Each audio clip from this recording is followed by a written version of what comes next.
Bayangin deh, kamu baru berusia 13 tahun, masih polos, masih lugu, tapi tiba-tiba kamu diseret dari rumah kamu sendiri, dipaksa naik truk militer, dan beberapa hari kemudian kamu sadar, kamu bukan lagi anak kecil, kamu udah menjadi budak, budak buat tentara, dan yang lebih gila, dunia diem aja, seolah kamu gak pernah ada. Nama mereka Jugun Yanfu. Mereka bukan pejuang, tapi mereka adalah korban perang yang dihianati oleh sejarah. Di balik wajah-wajah penuh luka itu, tersembunyi tangis yang udah dibungkam bertahun-tahun. Dan kali ini, kita bakal ungkap semua yang dunia coba tutup-tutupi. Siapkan hati kamu, karena kisah ini bakal bikin kamu miris.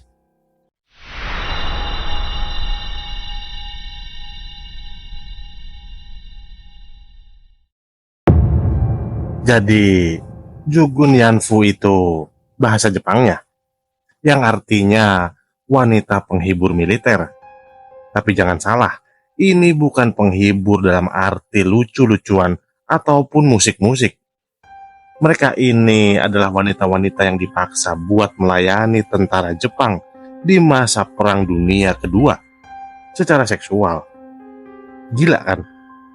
Tapi kenyataannya, ada lebih dari 200.000 wanita dari berbagai negara Asia, termasuk Indonesia, yang dijadikan Jugun Yanfu.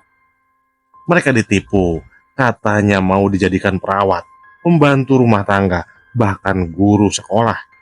Tapi kenyataannya, begitu mereka sampai di barak tentara, mereka dikurung, dipukuli, dan dipaksa melayani puluhan, bahkan ratusan tentara setiap minggunya. Bahkan dalam kondisi sakit, menstruasi, ataupun hamil sekalipun.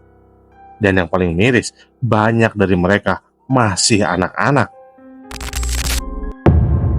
Pada tahun 1937, Jepang lagi gencar-gencarnya perang sama Cina.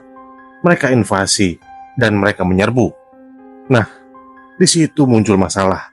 Tentara Jepang katanya jadi brutal banget. Mereka butuh hiburan dan mereka butuh pelampiasan. Buat nutupin aib itu, Jepang bikin sistem rumah penghibur. Katanya buat mengontrol nafsu prajuritnya, supaya mereka nggak lagi memperkosa perempuan sipil. Tapi caranya, mereka malah membuat rumah bordil resmi militer dan nyulik perempuan dari negara jajahan seperti Korea, Filipina, dan Indonesia. Semua dengan dalih demi negara dan kemenangan perang. Mereka dijanjikan pekerjaan layak, padahal itu cuma topeng. Dan dari situlah tragedi dimulai. Banyak dari para Jugun Yanfu ini masih belum mengerti apa-apa waktu dibawa pergi. Di Indonesia contohnya, banyak dari mereka dibawa dari desa terpencil, dijanjikan kerja jadi juru masak, asisten rumah tangga, atau pelayan hotel. Keluarga mereka dikasih uang sebagai ganti, tapi kenyataannya mereka dikirim ke tempat asing, kadang naik kapal berhari-hari. Begitu sampai di tempat tujuan, mereka langsung dimandikan, dikunci di kamar, dan diperkosa pertama kalinya. Dan itu bukanlah akhir, itu baru permulaan. Sehari, mereka dipaksa melayani 10-30 tentara. Ada yang masuk secara bergantian dan ada pula yang masuk beramai-ramai. Mereka dipukul kalau melawan. Mereka dipaksa tersenyum meski hati mereka sudah mati. Mereka nggak bisa lari, dikelilingi senjata dan ancaman. Dan semua itu berlangsung selama bertahun-tahun. Banyak buku sejarah di sekolah-sekolah nggak pernah menyebut soal Jugun Yanfu. Bahkan banyak dari mereka yang selamat malu buat ngomong. Dianggap aib, dianggap perempuan kotor. Padahal mereka itu korban. Setelah Jepang kalah perang, para Jugun Yanfu dibuang begitu saja. Nggak dikasih uang, nggak dikasih bantuan. Banyak yang akhirnya hidup di jalanan. Mental dan fisiknya rusak, bahkan bunuh diri. Lebih tragis lagi, negara tempat mereka berasal kadang justru ikut bungkam. Di Indonesia sendiri, mereka dianggap memalukan. Banyak yang ditolak oleh keluarganya, seolah penderitaan mereka cuma mimpi buruk yang harus dilupakan. Tapi apakah itu pantas? Tahun demi tahun berlalu, tapi luka mereka nggak pernah sembuh.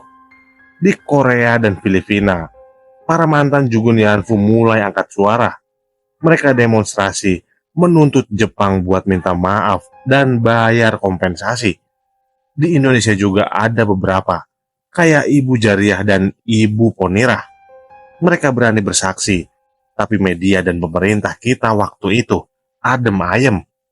Jepang pernah minta maaf, tapi dengan setengah hati. Mereka bilang itu kesalahan masa lalu, tapi sampai sekarang belum ada pengakuan penuh ataupun keadilan buat para korban. Padahal itu bukan cuma kesalahan masa lalu, itu luka yang masih menganga di tubuh sejarah kita.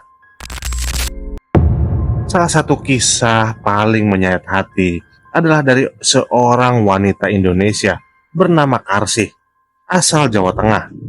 Umurnya baru 14 tahun waktu dibawa paksa dari desanya. Ia disekap di rumah bordil di Kalimantan selama 3 tahun. Ia bilang, setiap malam rasanya kayak mati, tapi pagi selalu datang. Setelah perang selesai, ia pulang ke desanya, tapi orang tuanya udah gak mau nerima dia. Katanya, kamu bukan anak kami lagi.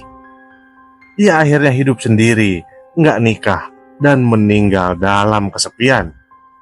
Dan dia bukanlah satu-satunya. Ada ratusan, bahkan ribuan, cerita kayak Karsih. Tapi semuanya tenggelam, ditelan waktu, dan ditutupi aib.